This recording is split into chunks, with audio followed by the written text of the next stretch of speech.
Welcome to the Centre Strike podcast, guys, with myself, Jackson, and Tom. Today we are extremely fortunate to have none other than last week's DP World Tour winner, Richard Mansell. Thanks for having me, boys. Well, welcome. Good one to start, Tom. Right, spot on. Rich, we'll start by rewinding a little bit. We'll go back to your kind of first golfing memories. So where did it all start for you? Yeah, it was like a lot of people, I think, in the UK. I was basically a failed footballer, to be honest. So was I. Yeah. We all were. It's always the case, isn't it? Did you have a knee injury as well? Yeah. No, so I started when I was 9. My dad played. He's never been below 20 handicap, though, so he's never been great at golf. But, yeah, got me into the game. And, yeah, just kind of did it on the weekends alongside football, really. Were you any good? At football? No, at golf when you were playing just on the side. I think I naturally was quite good, Yeah. but it was weird. I was always, because I never really took it seriously until I quit football, that my handicap was always probably wrong. Mm-hmm. And it was a weird one, actually. I remember, I think I was 12. I'd been playing a couple of years and I was off. What was I off? I was off like 24 handicap or something. And my dad just randomly entered me into the Staffordshire Boys, so the County Boys Under-18s Championships. But like when you're that age, there's also a net prize. Yeah. And it was at Samwell Park, a golf club in. It's actually opposite the Hawthorns, the West Bromwich Albion's ground. Good golf course, and 36 holes, and it was absolutely torrential rain all day. And I shot like 8 over, 12 over, or something like that, and I won the net by millions. Playing off 24 I was off 24. Yeah. And I got cut from 24 to 15 in one day. And back then it was the old handicap system when it was days. like... I remember that. When it it was, get slashed a lot, yeah, when it was proper. And then I got picked to represent the county for under-14s after that. But I remember playing, I turned up, it was against Derbyshire. And I'm off 15, and obviously county golf is off scratch. Mm-hmm. So they had 4 under-14s play, and then the rest was under-18s. And the 3 others on... my team were off 3, 4, and 7, the under-14s, and I was off 15. And I've rocked up, and I'm like, what am I doing here? Like, just won this thing. And I remember playing against the lads from Derbyshire, and in the morning, I think we played 2 lads in the foursomes off 5 and 6, and it was me and the lad off 7, and we beat them 4 and 3, and it was off scratch. I was off 15, but I obviously wasn't. Mm-hmm. And then in the afternoon, I played a lad off, I think he was 6 or 7, and I was off 15. I played him off scratch, and I beat him 7 and 6. So it was like, oh, this is good, isn't it? So yeah. So I remember then getting cut, and then I got down really quick. I got down to like 3 handicap quickly by the time I was 14, and then I just remember hitting a bit of a plateau, and I quit golf when I quit football when I was like 12 or 13. And plateaued, and I was just getting fed up of it. I was turning up to school on the Monday, and I missed like all my mates talking about football, and you obviously weren't doing it. Yeah. And obviously when golf was going well, and it was on that trajectory, it was like, this is great. But then when you get lower in your handicap, it's hard to get better. Yeah. And I actually quit for 6 months and went back to football, and then came back, realised like obviously just need a bit of a break, and then kicked on again. So. Yeah, that was it, really. Good stuff. So you've kind of gone down the route like a lot of the tour guys do. They go over to America for college. Mm-hmm. Talk us through that, Rich. What was that where were you for a start, and what was it like? Yeah, so I started out at a college called Newberry College in South Carolina, small Division II school. So as a junior, again, like I never played for England, never played for my country. Represented them once in this thing, but I wasn't on like the England boys squad like a lot of the lads. And I just think that when I was younger, a lot of our tournaments were like links golf and stuff back in Europe, and I wasn't that good at links golf. Yeah. And yeah, I just kind of never did great in them tournaments that matter as an amateur, or as a junior. So I kind of decided that I always wanted to go to America. I'd been out there on a golf trip with my dad before, and loved it, and it kind of suited my golf. But I also thought, like, always been that type of person who I felt like if I put my mind to something, I can kind of, it's down to me to go and put the work in. And I think that's what America offers. So Had to go to a smaller school first. Didn't get on too great there, but it taught me a lot about myself. It was out of your comfort zone straight away. Good. Facilities weren't great, all of this. And then something happened in my first semester where I had a friend he was called Ben Taylor, who played at Nova Southeastern. He's been on the PGA Tour and so on now. But he went to Nova and then transferred to LSU. And he put me in touch with the coach at Nova. Again, they were another D2 school because my grades weren't the best. So it kind of meant if I wanted to go to a Division 1 school, I would have had to sit out a year. Were you skipping school for golf? What's that? Were you skipping school for golf? No, I was never that bothered. I wasn't thick. It's just I probably didn't try enough.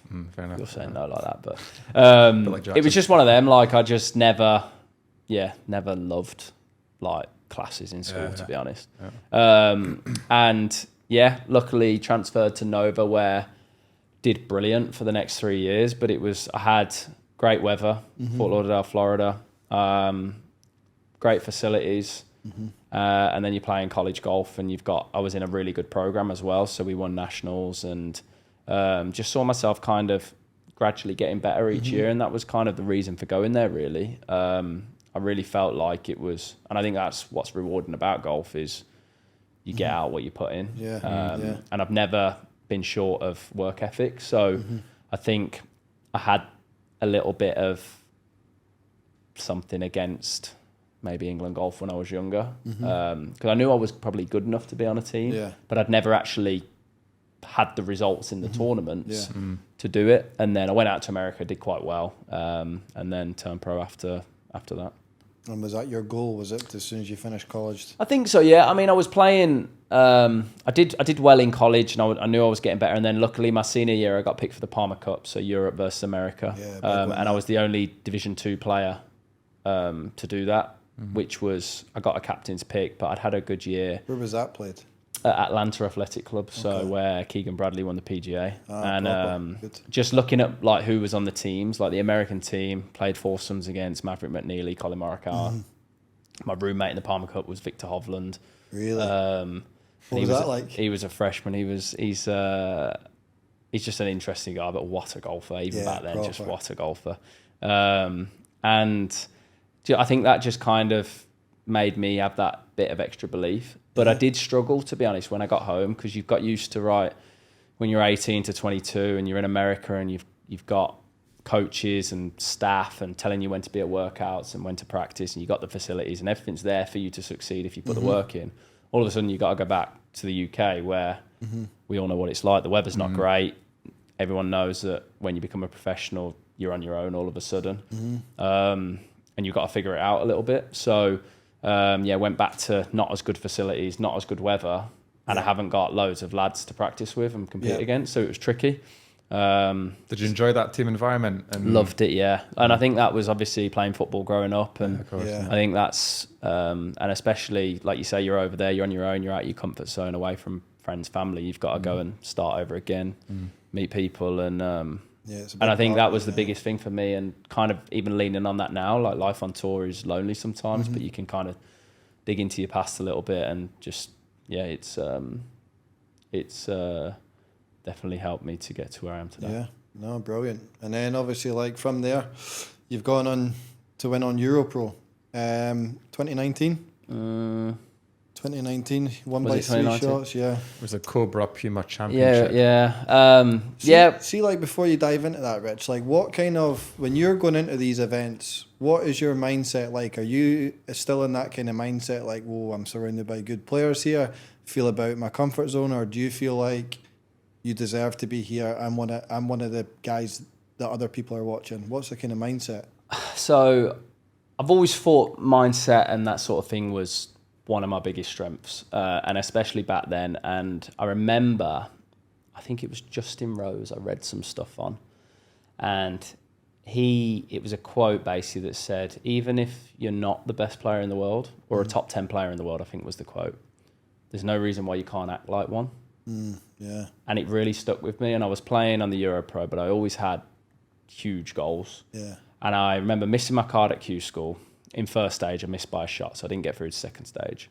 Luckily, because of my getting picked for the Palmer Cup and having a decent college career, I signed with a management group, and I got a sponsorship off Wilson. And I think they paid me, I feel like I can say it now, but I think they paid me $10,000 for the year. And I was probably one of the only lads on Europro with a club deal, I imagine.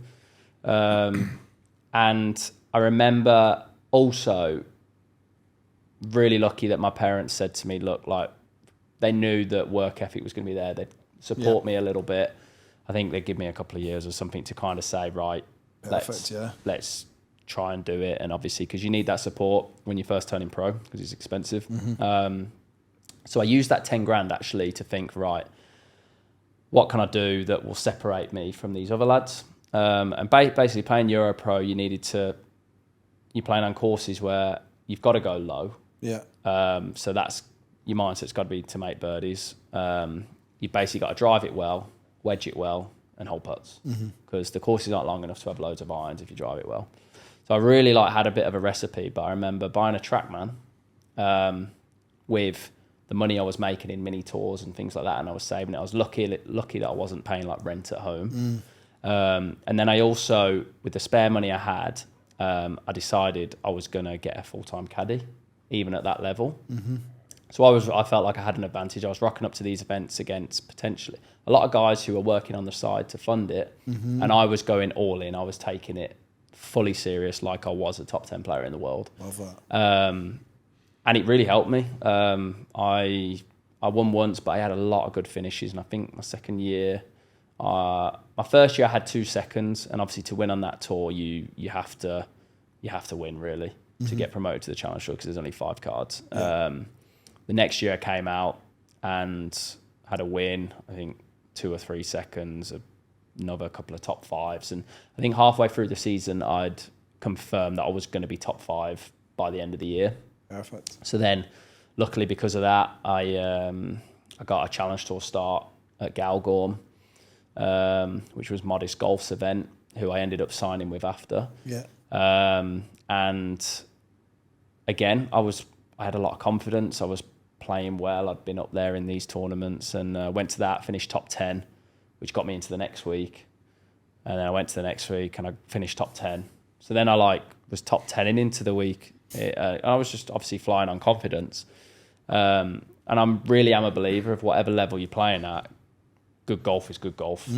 Yeah. And if you're playing good, I know lads who are playing mini tours and they haven't obviously had opportunities, and it is different, but their golf game and ability is probably good enough to win at high levels, but we all know that's not how golf works, and you need to play well at the right time and things like that. That's what it's about. So, managed to kind of do that, and then I ended up finishing second on the Europro rankings because I missed the second half of the season because I ended up playing 7 Challenge Tour events, but I actually bettered my category from playing the 7 Challenge Tour events. I think I finished 60 something on the rankings, which got me the next category up from what you'd get from Europro. So I think I've always kind of had that mindset of like, good golf is good golf. You've got to back yourself. You've got to believe in yourself. You can have people believe in you, but if you don't believe in yourself, you're not going to get anywhere. So, it's interesting actually. I remember there was one pivotal moment. I genuinely do believe it's a pivotal moment in my career, and it was when it was COVID, and it was my first proper year on Challenge Tour, 2020. So I played 7 events the year before, got my card, and then the next year COVID happened. So the schedule was just basically cut in half. And what are you feeling then? What's going through your mind? I mean, obviously there was bigger things going on in the world than golf, wasn't there really? So I think, again, it gave me a lot of opportunity to work on the mindset stuff and actually try and have an advantage and let everyone else do the moaning and that sort of thing. And I mean, we as golfers, we're all the unluckiest golfer in the world, aren't we? And all really hard done by. So, but I remember playing in Austria. It was the second event of the season. And luckily enough, we had 2 events. It was the Austrian Open and then the Eurobank. And they were co-sanctioned with the DP World Tour. Okay. So basically, if you won one of them events, you got your tour card. But they were half and half, like Challenge Yeah. Tour and European Tour events. And obviously because of COVID, a lot of people didn't play. And I think the purse was about 500 grand, which was meant first prize was probably 80, which is a lot of money for Challenge Tour events, but nothing compared to the main tour. So for Challenge Tour players, it was a huge opportunity. I remember going to Austria the first week and I missed the cut, but played quite well. I went to Urenbank. It was my second ever event. It counted as a tour event, but it's second event of the year on Challenge Tour as well. And I ended up finishing solo second, which, because it was more money and it was done on points, pretty much got me my card that year. However, I needed to play all right. But there was one moment on the 15th hole, and I was one back of the lead, and it's a par 5, and I've got 18 feet for eagle. Haven't seen a leaderboard all day. And there's a leaderboard right behind the green, and this golf course is up in the mountains, so like the views are unbelievable, all of this. Anyway, one back of the lead, and I know I've got this 18 foot, and I knock it down to like this. And I've walked around, and bearing in mind my ball's here, the hole's here, and the leaderboard's behind. So, and I've just like completely lost concentration, gone to tap it in one-handed, stepping over a line, and missed. Jeez. And I'm like, what are you doing? Like, I was already on the next tee, tied for the lead. Yeah. And I think we were 2 ahead, would have been 2 ahead of the next person. So I'm like, and I've ended up making par. So I'm 1 back, and I am fuming going to the next tee. Ended up, it's par 3, hit it to 35 feet, rammed it 4 foot by, missed. Ended up losing by 2, but finishing solo second. So made the most amount of money I'd ever made. I think my paycheck was about 50k. But what I genuinely did remember, I remember doing an interview after, and it was like, I'm really glad it's happened in this event rather than a bigger event down the line. Yeah. And I know that I'm not going to do it again. However, I have done it again. I did it at the Dunhill on the first hole last year, but that's another story. But it was just like, if I could try and take the positives, and I went on that year then. I finished second, the second to last event, which pretty much got me my card. However, they'd froze all the categories on tour. So normally there's 20 cards on Challenge Tour, and it's a full season. I think we only played 11 or 12 events that year. And they were only giving 5 cards. Right. And the 5 cards basically were going behind Q School as well, because no one was going to lose their card on tour. So there were just 5 additional cards. But it was a really bad category. Right. It was like category 19 or something. So the next year you weren't going to get that many events, but it was the best situation you could do during COVID. And I remember second to last event, finished second, and we've got 2 weeks at this course in Spain before the grand final in Mallorca. And the first week, so it's back-to-back weeks on the same course. First week, finished second. I'm like, right, got another week. Anyway, we were testing every week then. I tested positive for COVID. And I had to isolate in the hotel for the next 10 days. Couldn't play that last event. I thought, that's me done. I'm not going to get my card now.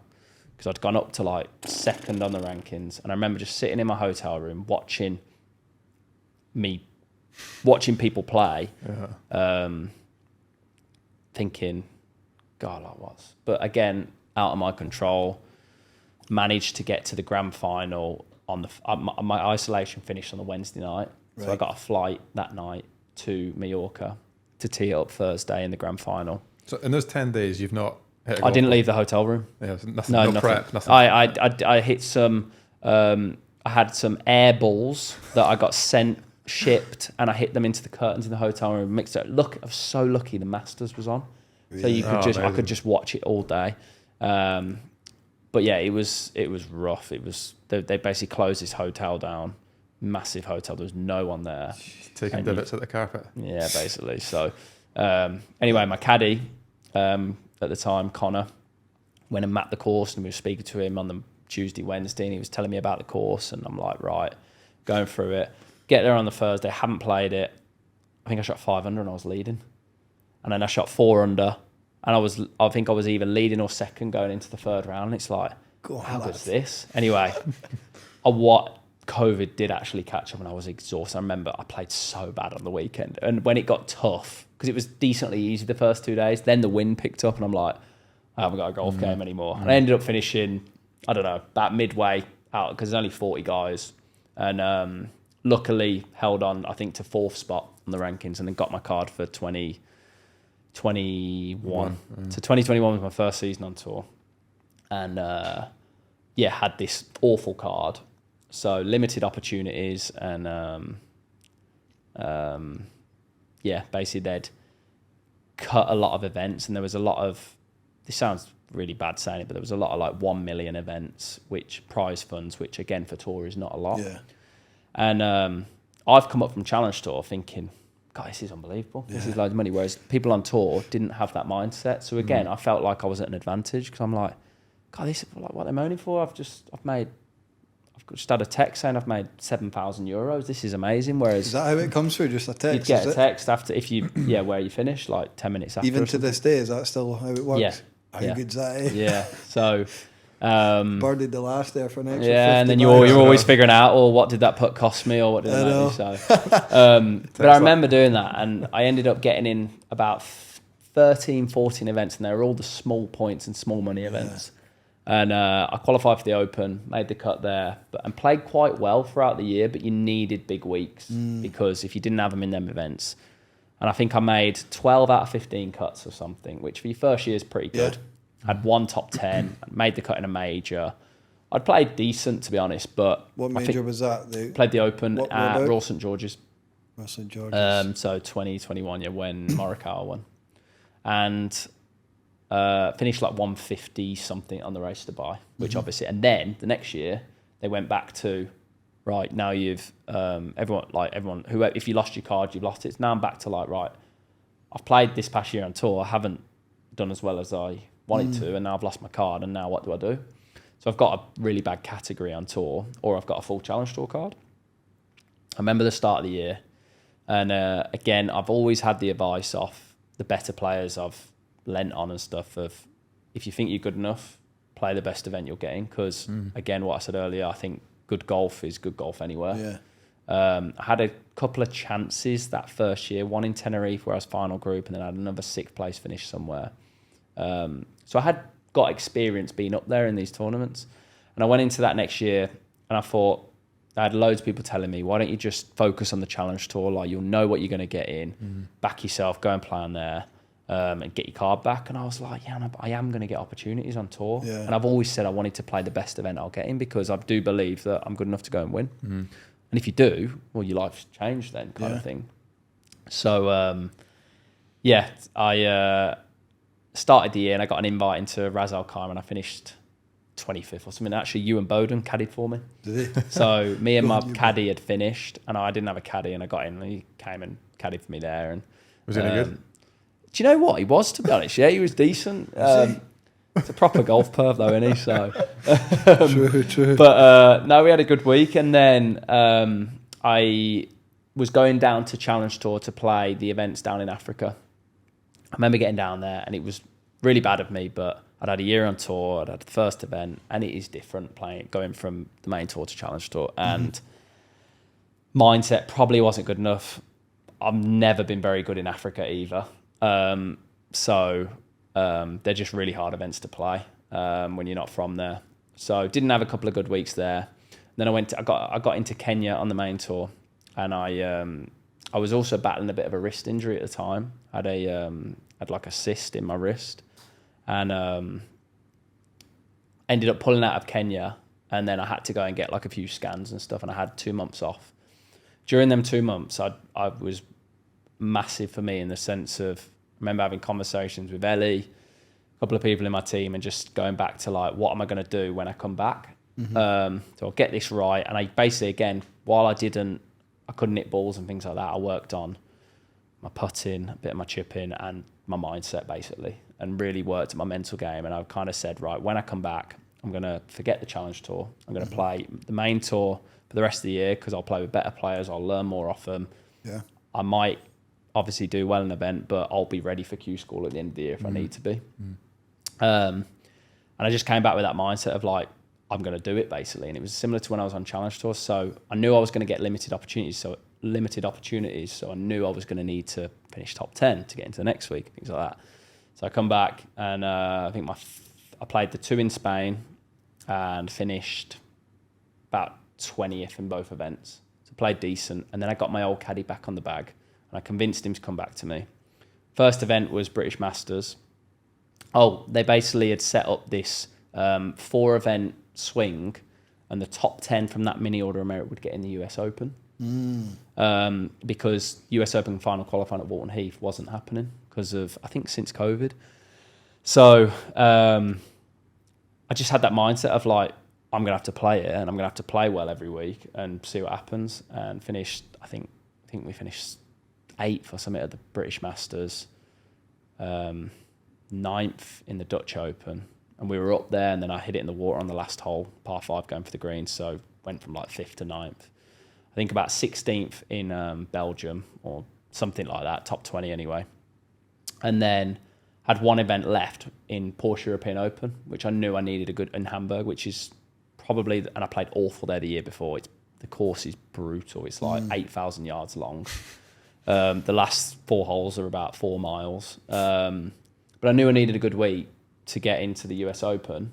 And I'd been playing well, and I was doing average on the decently average on the race to Dubai. But I knew that for the rest of the year, I was probably not going to get in anything when they started to get to the bigger events. So anyway, I ended up having a solo third there at Porsche European Open, which got me into the US Open at Brookline when Matt Fitz won. So how was that experience? Unbelievable. But I've played 2 US Opens now, and it's enough to give you nightmares for a month. It is that hard, and you need to. There's a lot that goes into like them sort of tournaments because they're there to break you, basically. Yeah. What's the kind of atmosphere like versus like a British Open? Completely different. In what way? Like, just American fans are different. The events feel a bit bigger. I think you probably my first one. I kind of went into it already. We all know it's the hardest test, but you've still got to go into it and forget that and just play the golf course kind of thing. And I went in thinking this is going to be impossible. It was actually it was fair. It was really hard, but fair. Yeah. Whereas Pinehurst last year, I didn't think it was fair. So whereas it was fair there, but you still had to play well. So missed the cut there anyway. But I ended up then. I'd obviously that was it. During that swing, I'd top 10'd a couple of times to get into the next event. I wasn't actually in them. Okay. Which then got me into the US Open. And then they have a thing on tour called Category 0A, which is the highest ranked player on the race to Dubai who's not exempt into the tournaments, and there's one spot. And I think that third place took me. It took me first or second in that category. However, then we had the World Invitational, which was Modest Golf's event, who I was signed to. And I think I either. Is that like Niall Horan and stuff? Yes. Is it? So I either got an invite or I was already in it. But where Ewan Ferguson won, and I finished 4th, and I was tied with you, Bo, with about 8 holes to play. I was playing well that front 9, and then I bled away a little bit at the end. But I finished 4th, and I think that week took me then up into that Category 0A, which meant now every event apart from Wentworth, I'm in basically, unless I choose not to go. Yeah. So I then went to Final Open qualified for the Open at St Andrews, made the cut there. What was that like? Best event I've ever played. Yeah. It's just... Best one you said, yeah. It's just... I mean, St Andrews is my favourite place in the world anyway. And yeah, just to play there on the weekend and you walking down the 18th hole in that event. Brilliant. And it's Who did you play with? Who did I play with? Thomas Dietrich and Marco Penge the first 2 days. And then I played with... I played on my own on the Saturday because I made the cut on the number and I was last in, so I played with a marker. I think I shot 4 or 5 under. Did you? And then I was playing with Christian Bazin, who on the Sunday. I didn't finish great my last few holes. But then went and finished 3rd in Cron. And anyway, Category 0A for the rest of the year. I think I played 10 weeks in a row in the summer because I had to keep playing because there was a risk. If I don't play and someone overtakes me, I'm now done for the year, so I can't play. So I had to keep playing. So I remember like about 8 weeks in a row, I didn't play a practice round. My caddy was just walking the course. We were keeping it really light, really simple. I was playing great. No 9 holes, just straight on a Thursday. Yeah, well, I would be there, but I'd just do a bit of light practice. Yeah. Might walk the course with him, but I just was trying to conserve energy, and ended up making it to the race to Dubai from not having my card that year. Brilliant. Just from, again, it was some of them moments. I remember them moments where it's like, you've got to back yourself. You've got to finish top 10 to get into next week, and it was just that was where I put my energy and my thoughts and managed to do it. So that got me my full card finally for the next year. So my first ever Rolex Series event was DP World Tour Finals. Was it? So I didn't obviously get in any that year. And then Brilliant. obviously been on tour. Good since, journey. so. It's like from what I gather in this podcast so far, just listening to you, Rich, is like perseverance. Mindset. Well, yeah, Massive. mindset, Yeah. and just being ahead of the others is kind of being prepared. I think going back to Europro, just a couple of things you said there. I think it's. I mean, I see. I obviously practice at TFA now and live at JGE, God, and TFA. yeah, amazing facility and so on. But I see a lot of the younger kids down there and so on, and I think it's so. We all do it as golfers, don't we? A bit of not wasted practice. Yeah, structure. But just if you can try and structure things and learn to do that at a young age, how much it can help, because when you get on tour and you realise you're travelling so many weeks a year and it's tiring, so you've got to conserve energy in some ways. But the problem is, I mean, especially at that age, I mean, I couldn't imagine having that academy at that age. You just want to be down there all day. So lucky, aren't they? So lucky. And it's, I was the same when I was in America. I did structure, but I remember like my thing was, because I always felt like, again, it was probably my thing as a junior. I didn't play for England and I was playing it, and I thought I was actually in my head better than some people who were, but I hadn't proved it. And I think I always had a bit of a point to prove. Yeah. So I always just had the work ethic. And I think now I actually probably don't work as hard as I used to. I'm a lot smarter with my time now. And I spend a lot more time working on my head and things like that, because I think it's your 15th club. It's really important. Good statement, that. And so just looking at how it's kind of been, I wouldn't change my journey. I think I'm really grateful that I played at them levels and felt like I proved myself at that level and then got to that level. And I went they're through the best the ones, tears. really. Like Rory's and all that. There's great, not many. Matt Fitzpatrick was someone at my age who was. I remember playing him in the English Am, like the third round, and I remember him being announced on the tee, and he just won the silver medal at the Open like 2 weeks before, and I'm there and I'm like, how am I going to beat this guy? Do you know what I mean? And but there is some people as juniors who just are going to become, and that's not how it works. That's not real life, and people need to realise. I think as long as you can. See, between Get a those bit two, better. Richard, like between Europro Challenge and European, what's the biggest difference that you see? I think, well, Europro is obviously not going anymore, so it's Clutch Tour now, which is, but it's hard to get courses that are hard enough. So I think your mindset is, I used to say, I knew the courses weren't hard enough, so it was like, I'd basically say like par is 4 under. And I'd just change my mindset of like, well, I've got to shoot 4 under to break par. So then you shoot 7. Yeah. So now, but I've actually probably shot 3 under, because I'm like, well, there's a few par 4s. The par 5s probably aren't par 4s. The par 5s are par 4s kind of thing, and I just Turn it into like a par 67. And basically, like weirdly, just in my own head to know that, because if you've got to shoot probably 15 under for most weeks there to win for 3 rounds, which is it's low scoring, maybe more than that sometimes. I think the one I won, I was maybe 18 under. So 3 rounds of that as well, isn't it? yeah. So get used to going low, and then Challenge Tour.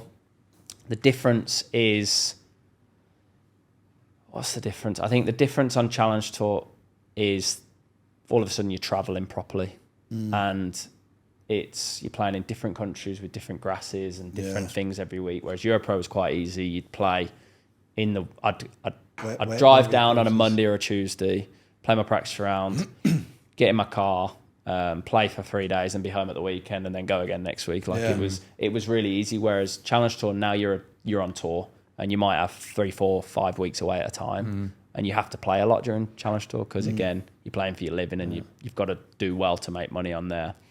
And then, but the difference between the main tour and Challenge Tour is just the setups of the golf courses. Like rough, pin positions, Length as well. not always length, but just toughness of courses, to be honest. Like, I'd say if you played the same course, I haven't played as a PGA Tour player, but I'd say that probably the difference between our tour, if we had the same fields, I don't think the winning scores would be much different. However, I think the cut would be a shot, maybe 2 shots different. And to finish 20th is probably easier than on our tour than it is on their tour. Yeah. It's the depth. And I think that would be the same as the Challenge Tour to our tour. I think the winning score probably wouldn't be much different. However, the depth is more. Fair. So, because again, good golf is good golf, and I truly do believe Good that. statement, yeah. Before we get on to Singapore, 2022, you held the lead at Dunhill, 4-shot lead. What did you learn from that experience going into the last round? Sorry, mate, I had to bring it up. Yeah. So again, that was the year I didn't have my card at the start of the year, and I'd been playing brilliant all summer. Like I felt like I was knocking on the door most weeks, but hadn't got it done. It was just weirdly, I think as golfers, we sometimes go through days or spells where you just, everything you do works, and then you go through spells where there's nothing you can't do anything. So that was a really nice spell for me, and I felt like it had been coming. Get a 4-shot lead, and I just remember that Saturday night, like it was rough. In the sense of I was staying with my caddy and Ellie, my missus, and then my dog. We had an apartment in St Andrews, in the middle of St Andrews, and I remember having the dinner, and I'm like, What was for dinner? I think we had fajitas, we always did, and I was like, I'm going to win tomorrow, and I was so confident. I genuinely think I'd already spent the money in my head. Okay. I'd already thought, well, I think I'd worked out what first prize was. I've basically spent the money. This is what I'm going to do. And I got so far ahead of myself. And anyone who's played St Andrews knows that you can go really low around there. However, you can also play great and shoot level par because you can hit 18 greens and not make a birdie because they're that big. And it's links golf, and there is certain things that can happen around there. Anyway, so 4-shot lead. Felt comfortable in the morning, and then we had a moment on the second hole. I've hit it just in the rough, and I've caught a bit of a flyer going for the flag. I've hit a good shot, but it's just jumped a little bit, and there's one bush behind the green, like one, and it's just gone in it. If it stops 1 yard short, I've got the easiest little chip back to the flag. Would have made par, and I'm in this bush, and I've tried to hack it out, and it's shot through the green, gone in the bunker the other side, and I'm dead. Ended up making 6. A 4-shot lead's cut to 2 in 2 holes. So I'm still in the driver's seat. But chasing you? Ryan Fox, I'm in a group with Ryan Fox, Alex Norrin, and my amateur partner, Anthony Reeford, who I played with the last couple of years as well. You said Alex is the nicest guy. He's brilliant, and just work ethic of a flight. It's unbelievable. Pictures of his hands there. Yeah. So just didn't. I remember then getting on the third hole, ripped my drive down there, and I fatted my pitch on the front of the green. End up making a 12-footer or something with my par. It's like, what am I doing here? I am proper shit in it. All of a sudden, and could you feel that pressure? You can feel it. Yeah, I think it was just that second hole. It was a wobble early on in the round, and I think if that I remember my coach at the time saying if that didn't happen on that hole, he thinks the story probably would have been a lot different. Yeah. However, you get something like that early in the round, and you're trying to chase your first one. It's a big one. You've got good players around you. Foxy started making birdies. I think by the 7th or the 8th hole, we were now tied for the lead. I'm like, there's a 4-shot gone. And I think I went into that round also knowing that 4 shots is quite a lot. If I shoot under a couple of, I think I would have needed to shoot 2 under to win, which isn't that difficult at the Dunhill at St Andrews if you're not in the lead. Yeah. And you kind of know as well, you've seriously got to mess up to lose. Yeah. It's in your hands, and I did. And ended up finishing 7th or something. I shot 4 over. It was it was a rough day. I remember just breaking down into tears after the 18th hole, and I just didn't want to see anyone. And I remember vividly then that drive home, it was like 7 hours. And I don't think me and Ellie said a word. Well, we did, but there was not many words spoken. Because I just remember I was just sad. That was the only word. Yeah. And you wanted to get out of there. You're past angry, aren't you? It wasn't Just anger. It sad. was the back nine. There was still so much to play for. And I had a huge paycheck still for finishing so and all that, but it just didn't matter. Yeah. Just I also pure had pretty disappointment. much guaranteed I was going to be at the DP World Finals, but it was like, yeah, it was tough. And then I really let that drag on for too long, like I did. I changed my team dynamic after that because I felt like I needed to change stuff to win. And that really messed me for probably 18 months because then all I needed to do was, bearing in mind I'd been up there a lot during the summer, I hadn't been in that position. You learn that you've just got to keep putting yourself in that position. You'll figure it out eventually. It might happen the first time, it might happen the 10th time, but it's really hard to win golf tournaments. Yeah. Isn't it funny? A number of guys they get like you put themselves in that situation, get high up there, and then all of a sudden they think they need to change and Reinvent the wheel. You got to add stuff in. You see people. Maybe I'm missing this to win. Hired a new psychologist. Did these things, and all of a sudden I just changed why I was doing what I was doing, and my approach a little bit, and then made it to the finals. Got picked for the Hero Cup, which again was amazing. But I remember that one as well, and I was the only guy there out of the two teams who hadn't won. Right. Okay. And I think that was in my head a little bit as well. And then it was now my second year on tour. Instead of me using it as like, this is amazing that they're even considering me, because the Hero Cup is obviously like a thing to get ready for the Ryder Cup and all of that. And there's all, Jose Maria was there and all these people. And it's amazing. It's so motivating. But I probably then started focusing on the Ryder Cup and like trying to get picked for this instead of just like actually going back to what I was doing that got me in that position. Yeah, exactly. Yeah. And I really struggled then just with enjoyment and things like that, with that mindset of I just put myself under so much pressure for 23. Played pretty awful. And then 2024 was still trying to figure it out. Decided to move out here the end of 23, and then got pretty good at pointing the finger, changing things in my team, searching to kind of get back to a place where I felt like I could be at the level I thought I should have been at. So, do you feel like since you've moved to Dubai and obviously got great facilities to use, do you think it's benefited you a lot? Yeah, it has. I mean, the first year was difficult. I mean, we just bought a house at home. We got married. There was a lot going on, and then decided, well, I'm going to move out here. I think that's what I need. And I was a bit lost last year, to be honest. I was you're still trying to settle. We weren't in the right place where we were living. And changed my environment this year, obviously moving to JGE. Wanted that kind of not as busy life. I could go and do 2 hours and I could nip back. And we also flew my dog out, which was huge, just to kind of have that bit more homely and comfort. And I don't have to go to golf for 10 hours and then come back. I can go and do a couple hours, go back for lunch, come back on the evening when it's quiet. Makes a difference having that family environment. And I've really enjoyed it. And been working really, really hard the past couple of months at my mindset and building up my life outside of golf, because golf was taking over. Yeah.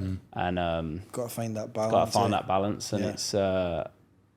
truly believe that the past couple of months have been, and everything I kind of went through, done all them things helped me last week in Singapore. Yeah, brilliant. Right, Tom, you want to crack on with Singapore? Singapore, yeah. First thing I want to ask you, how good was that Sunday night? Yeah, it was good. You know what though? It was, no one warns you how tiring winning is. Yeah. And you just, like that Sunday night, you do not sleep. So you don't sleep. You're just full of adrenaline. Full adrenaline, yeah. It's like years and years and years all finally is worth it, and it comes out, and that feeling like of holding a putt to win and so on is just. It was an element of like, not like relief, but it was like. It's relief. It's just all worthwhile and like kind of that's You can see the emotions. because there's like I don't care who you are, we all have self-doubt. We all think, is it ever going to happen? We all think all these things come into your mind, and that's why golf's so hard, and it's such a mental sport, and that's why I think I've really worked hard at my mindset again the last couple of months, and I think it showed that day. And it was amazing. I mean, the presentation, it was funny actually, because obviously Singapore was hot, humid, missed lunch, so then obviously have won. So we've got the presentation, that takes quite a while. Well, by this time it's like 3:00. Haven't eaten lunch, been in the heat all day. Finally do the presentation, everything, and then we go up into the championship office and got all the champagne and got a couple of mates up there, and my caddies come up, and it's great. There's tour staff, we're all having champagne. All of a sudden it's 6:00. You've had 5-6 glasses of champagne. You haven't eaten. Yeah. You've been in the heat all day, Absolutely and I'm cabbaged. like, oh my god, I'm battered. So me and Ellie was flying back to Dubai the next morning early, so we just went and grabbed a quick dinner, and but no, it was good. Brilliant. Yeah. We were all. I was watching it, and you're watching it at the same time, but in different places. Fucking, how long was the putt? 100 foot or something? So this is what's weird as well, and this is what I just said. Like, I was so calm all day. Yeah. Been doing like a lot of, not going to give my secrets, but a lot of meditation and breath work these past couple of months, and just even, you can see it on my Instagram, but the reason I jumped out of the plane was to face my fears. Right. Because I'm terrified of heights. It was my biggest fear, and I started working with someone new, and it was like, you got to walk towards your fears. And I noticed, like, in golf tournaments, I was starting to shit myself on Sundays and things like that. And I'm like, what am I doing? I've got to address this. And he was like, you scared of heights? Why don't you go and jump out of a plane? And I was like, all right. Did it. And it was like the most fulfilling thing I've ever done. 'Cause it's like, were you shitting bricks up there? Yeah. But I faced a fear, and I'm like, you can do it. Do you know what I mean? Yeah. Like, you've got to walk into scary moments. So did that. And again, thought about that on the Sunday. First putt, really calm all day, doing my techniques as I'm going round. I'm just so in the zone. Like the front nine, I didn't even know I'd made 5 birdies in a row. It was just got into that zone. And I'm like, Christ, I'm actually holding some putts. Like, I haven't done this in 5 years. It's all I do is hit good shots and miss putts. And now I'm actually holding it. I'm like, God, it could happen today. Same. Not going to get ahead of myself. And got on the last hole, got through 16 and 17, and because they are minging, like horrible. There's water everywhere. The green's off its. Par's a good score. Yeah, like just get into the last, and you can birdie the last. But where the flag was, like, you are not going at that flag. So I've hit a good tee shot. It's funny actually, like, I've backed off my tee shot as well because there's a plane going over, and then I'm literally about to pull the trigger, and it's always the people with the quiet please signs. There's crowds around. No one's making a noise, and then he's right in front of me, and he's gone, put his arms up like that with the sign. I'm like, like, not now. So I backed off again, hit a good shot, and I've got between 3 and 4 iron, but it's a left flag, but there is water short left. So it was either like I could rip, draw, and the wind's in out the right, and I'm on a bit of an upslope. We initially had 4 iron. It was like try and draw on from the right side, but I thought that would bring in, if I overdid it, and it's not going to get to the flag, it could bring in short in the water. You can't go long. Long is dead. I went long round 2, and it was like, it's a tough. Well, you're not getting up and down, but you could bring in 6, and I need a birdie to win 5 for a playoff. So I'm talking about, right, I think I can cut one up. I'm not going to be able to fly it because I'm already on an upslope and it's into wind. I'll cut 3 iron, and we're looking at that front right section, because we said even if you're short right and you're chipping, you're going to have a putt for the win, basically. And that's all you want to do. Like, so I'm like, right, I can, and I've pushed it 15 feet, but it's left me 115 foot. So it was exactly the shot I wanted to hit. Been calm all day. Get up to the 115 foot, and it's got loads. It's up a hill, right to left as well. It's about 15 foot of break. And you're close to going off the green, right? I've got to go through the fringe. Yeah. About 4 yards right of that, maybe less. It goes down. And no one knows how hard you got to hit that putt. It's into grain, uphill, then down. All of a sudden, thought comes in my head. Well, don't put it off the green on the right. And I'm like, how the fuck's that come in my head?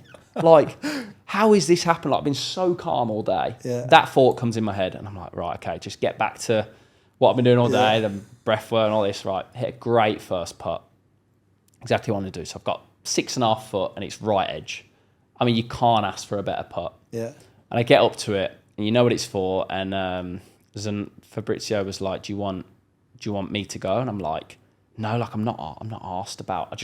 I'm ready to go. It was my turn to go. I don't need you to go. I'm not guaranteed to hold. If it was a foot, it's a bit different. Yeah. No, I'm ready to go, and I want to get on with it.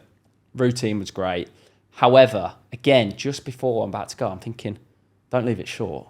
You're like, why is that coming in your head? You got 6 feet for the win, uphill. You're not going to leave it short, but it just shows as a golfer, and I think anyone can relate to it. Yeah. We all have them feelings, but it's been able to divert back to where you were. Get back into right. It doesn't matter what it's for. It's right edge and it's 6 feet up the hill. Whether it's the first hole of the tournament, it's the last putt to win, and that was the fulfilling moment because I know it showed that the work I've been doing and really it's been really difficult to do has paid off, and I'm looking forward to carrying that on now. No, good, good. Mick, just give us 2 or 3 minutes. Yeah, just need 2 minutes. Thanks. Just finish off with the questions. So yeah, a couple of quick fire questions for you that Tom can fire at you. Go for it. Right, mate. Best banter on tour. Which player? Best player? Best banter. Best banter. Who do I always enjoy? I mean, he lost his card last year, unfortunately, but James Morrison is always great company. What a great guy he is. Okay. This is a question we're going to be asking every guest. So you've got to answer it. What's the worst shot you've seen on tour and who?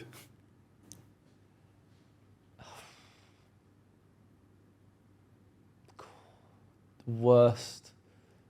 So, can I say myself? You could do, yeah. I've hit this shot. Bearing in mind, I think I'm a really good driver of the ball, and my stats have always said I am. However, I was not swinging it well at the time. I was in Prague. It's par 5, and I've tried to really hit high draw. I've hit that far behind the ball with driver, and I've fatted it. It's gone 170 yards maybe into the right shit. You know when you're there, and I played well that week. I finished top 10. I have no idea how, but you know when you're like, I have no idea how I've done that. I've hit so far behind the ball. I've almost missed the ball with driver. And bearing in mind, when there's people around, it's pretty embarrassing. So I'm going to say that. Okay. And then Tom, last one. Last one. Build a golfer? Yep, build your golfer. We're going to ask every guest, mate, to build the golfer from driver, iron, wedges and putter. And mentality. So driver. Rory. Yeah. Just iron play. You? No. Toss up. I'm going off who I've played with. Toss up between Tommy and Colin Morikawa. Wedges. Who's good with a wedge? This sounds ridiculous. He's unbelievable wedge. John Parry is unbelievable with a wedge. What? Yeah, I'm telling you, mate. And his technique. So maybe he's not the big You're going name. to put John Parry as your wedge man. No, I'm just saying he's unbelievable wedge. Because you're talking about short game as well. By the way, You're talking about short game as well. You're having a good year, John. I know. You're talking about short game as well. So, God, who's good at a wedge? Let's go with John. I'm going with John Parry. And then putter. Best putter I've ever seen. Clutch putter. Yeah. I'd go Xander Schauffele. Like that. And then mentality. Scotty Scheffler. Brilliant. Love it. Right, Richard. Thank you very much for Mate, an open and pleasure. honest interview. Guys, that is our Centre Strike podcast with last week's winner, Richard Mansell. Thanks for tuning in. We will release this video on all of our socials. Rich, thanks very much, mate. Thanks for having me. Good to have you on. Cheers, Perfect. Guys, we'll see you later.